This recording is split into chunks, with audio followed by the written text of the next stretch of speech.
Hello guys, nakita nyo na ba tong bagong intercom ni Giralec na C2 Pro? Meron na silang upgraded version ng C2 intercom, which is itong C2 Pro. And ito yung mga kasama niya guys, ito yung speaker niya na ilalagay niya dun sa helmet nyo. Ito naman yung mic na pang half face o kaya modular na helmet.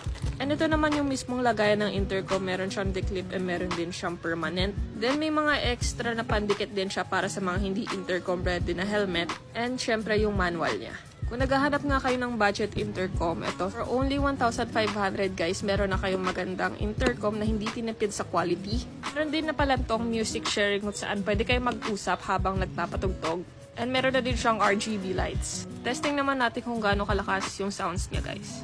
Kinonect ko muna siya sa tablet ko para marinig natin kung gaano kalakas nga ba yung sounds niya.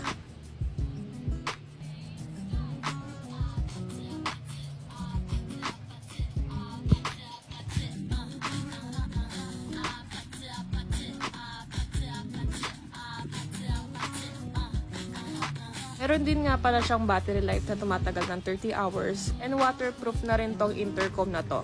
Kung naghahanap kayo ng upgraded version ng C2 intercom, ito na yan guys. Nasa yellow basket na yung link ng product na to kaya check out na.